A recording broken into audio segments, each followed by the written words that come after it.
ಕೊರಗಜ್ಜನ ಇತಿಹಾಸ ಇರುವುದು 800 ವರ್ಷಗಳ ಇತಿಹಾಸ.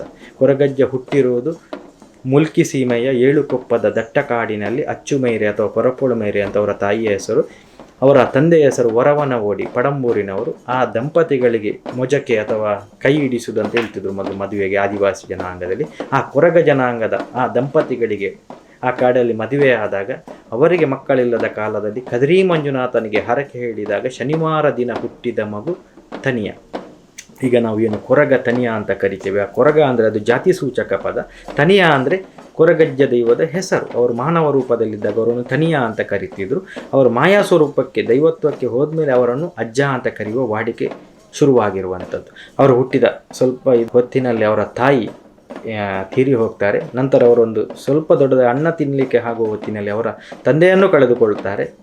ಇನ್ನೂ ಸ್ವಲ್ಪ ದೊಡ್ಡದಾಗುವಾಗ ಆ ಕಾಡಿಗೆ ಸಾಂಕ್ರಾಮಿಕ ರೋಗ, ದೊಡ್ಡ ರೋಗ ಬಂದು ಅವರ ಇಡೀ ಕುಟುಂಬವನ್ನು ಅವರು ಕಳೆದುಕೊಳ್ಳುತ್ತಾರೆ. ಆ ಹೊತ್ತಿನಲ್ಲಿ ಆ ಮಗುವನ್ನು ಕೊಂಡೋಗಿ ಸಾಕಿ ಸಲಹಿದವರು ಆ ದಾರಿಯಲ್ಲಿ ಬಂದ ಈಡಿಗರ ಹೆಂಗಸು, ನಮ್ಮ ಮಂಗಳೂರಲ್ಲಿ ಪೂಜಾರಿ ಬಿಲ್ಲವಾಸ ಅಂತ ಹೇಳುವ ಜನಾಂಗ, ಅವರ ಕುಲಕಸಬೆ ಶೇಂದಿ ತೆಗೆಯುವಂಥದ್ದು.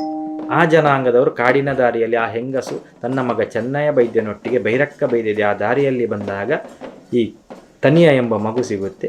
ಈ ವಿಚಾರವನ್ನು ಅವರ ಕುಟುಂಬವನ್ನು ಕಳೆದುಕೊಂಡ ವಿಚಾರವನ್ನು ತಿಳಿದುಕೊಂಡು ನಂತರ ಆ ಮಗುವನ್ನು ಕೊಂಡೋಗಿ ಅವರ ಕಾರ್ಕಳದಲ್ಲಿರುವ ಇನ್ಸೂರ ಬರ್ಕೆ ಆ ಹಳ್ಳಿಯಲ್ಲಿ ಸಾಕಿ ಸಲಹಿ 16 ವಯಸ್ಸಿನವರೆಗೆ ಆ ಮಗುವನ್ನು ಅಲ್ಲಿ ಸಾಕ್ತಾರೆ.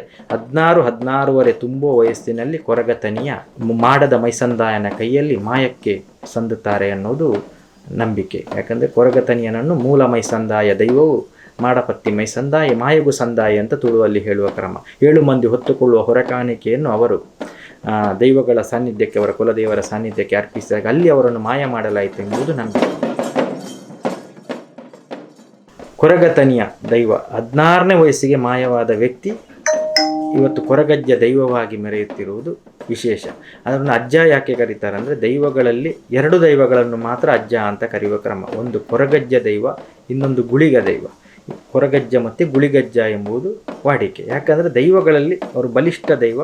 ಇವತ್ತು ನಮ್ಮ ಮನೆಯಲ್ಲಿ ಒಬ್ಬರು ನಮ್ಮ ಅಜ್ಜ ಇದ್ದರೆ ನಮ್ಮನ್ನು ಹೇಗೆ ಪ್ರೀತಿ ಮಾಡ್ತಾರೆ, ಮಕ್ಕಳನ್ನು ಹೇಗೆ ಸಾಕಿಸಲಾಗ್ತಾರೆ, ಹೇಗೆ ಮಾರ್ಗದರ್ಶನ ಮಾಡ್ತಾರೆ, ಅಂದರೆ ದಾರಿದೀಪವಾಗಿ ನಿಲ್ತಾರೆ. ಅದೇ ರೀತಿ ಅಜ್ಜ ಅಂದರೆ ಆ ಗೌರವ ಸೂಚಕವಾಗಿ ಅವರನ್ನು ಅಜ್ಜ ಅಂತ ಕರೆಯೋದು ಬಿಟ್ಟರೆ ಯಾವುದೇ ಓಲ್ಡ್ ಮ್ಯಾನ್ ಅಲ್ಲ ಅಥವಾ ಯಾವುದೋ ಸನ್ಯಾಸಿ ಸ್ವಾಮಿಗಳಲ್ಲ. ಕೆಲವರಿಗೆ ಆ ಕಡೆಯಿಂದ ಬರುವಾಗ ಕೆಲವರಿಗೆ ಆ ತಪ್ಪು ಕಲ್ಪನೆ ಇರುತ್ತೆ, ಯಾರೋ ಸ್ವಾಮಿಗಳಿರ್ಬೋದು, ಇವರು ಇಲ್ಲಿ ಜೀವಂತ ಸಮಾಧಿ ಆಗಿರುವರು ಅಥವಾ ಲಿಂಗೈಕ್ಯರಾದವರು ಇರ್ಬೋದು ಅಂತ ಅಂದ್ಕೊಳ್ತಾರೆ. ಅಂದರೆ ಗೊತ್ತಿಲ್ಲದ ಕಾರಣ ಒಂದೊಂದರಲ್ಲಿ ಕೆಲವು ವ್ಯತ್ಯಾಸಗಳಿದೆ. ಈಗ ಇತ್ತೀಚಿನ ಯಕ್ಷಗಾನಗಳಲ್ಲಿ ನೋಡುವಾಗ ಕದ್ರಿಯಲ್ಲಿ ಮಾಯವಾಗಿರುವ ಕಥೆ ಕೂಡ ಹೇಳ್ತಾರೆ.